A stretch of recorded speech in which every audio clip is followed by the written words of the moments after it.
What's going on, everybody? Welcome back to the channel. Today we're getting into some wild pieces. We're actually going to do two reviews at one time because these pieces go together and I just think it's appropriate. This is a custom Majin Buu. It's a realistic version. So as you can see, we're going to start with the base. This is number 9 out of 30. So only 30 of these exist, which is pretty cool. The body has a lot of weight to it. It's very solid, so it feels like a really good quality. The texture is incredible, but we'll get into that. So what I'm going to do is go ahead and set it up how I display it in my collection. And we'll start there. It's just kind of my favorite combo of arms to portraits. So we'll start with that, and that's what's going on. So here's the base. You can see the color, the detail, everything going on. And full 360 of the whole thing in its entirety. Very dynamic. This is the second portrait with this like frown. I really like that one. And then the light up features. I don't really light my statues up very much, so I don't display those, but here's some close-up details of the base. Texture of the pants is really appropriate. I love that buckle with the M on it. They just made that look so good. More texture shots. And here's the torso with all this underlying vein texture. It's just absolutely incredible. The paint is amazing. I love these portholes where Buu blows out his steam.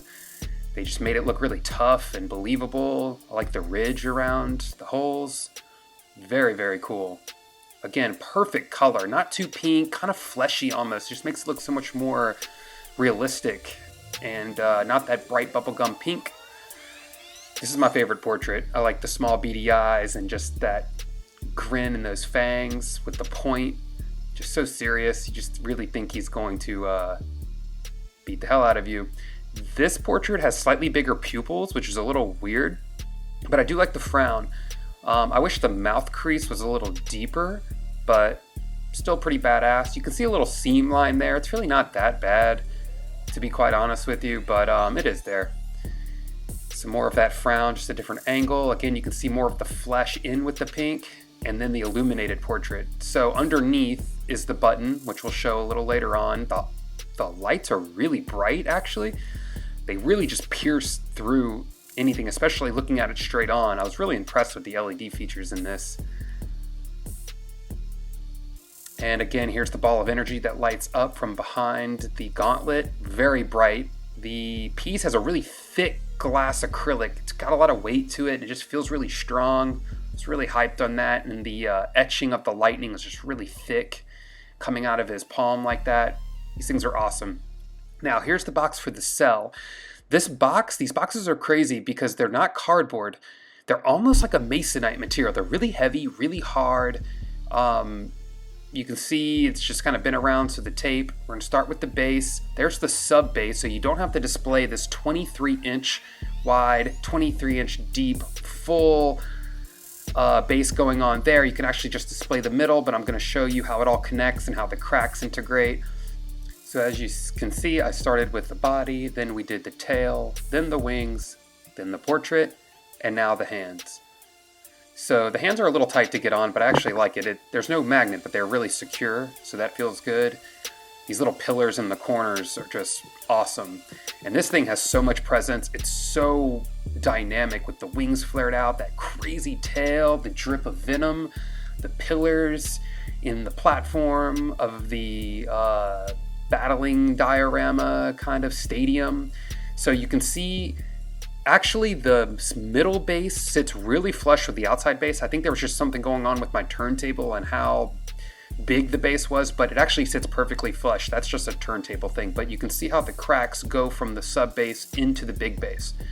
Here's the close look of just the sweepingness of the tail and how the wings just come right on the outside of it, and so dynamic. There's just so much moving parts with this.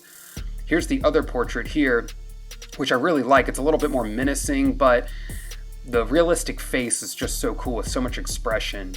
But I really like the biomechanoid looking plates on the side of his head and the muscle tissue. So here is the light up features. There's the light up eyes. You pull the horned cap off of the portrait, and behind the forehead is the button for the eyes there. Piercing light, really bright. And then behind the elbows is the switches for the palm light up features. Here's some more close-ups of the portrait. The teeth are incredible. The paint on this thing is nuts. It's just really, really well done. Here's some close-ups of the portrait in good light. Cell does look down pretty hard, so either display him high or at eye level, but he does look down. It's pretty menacing, but sometimes it's kind of hard to see his face. This is the portrait with the lights off. And here is the other more monstrous portrait. The eyes are incredible. Again, the paint is nuts on this thing. I really, really like how this turned out. Here are the LED features up close. Again, just a really thick kind of glass-like resin. More close-up features of this. Again, I just can't get enough of the side profile of this particular portrait. So much detail. They did an amazing job.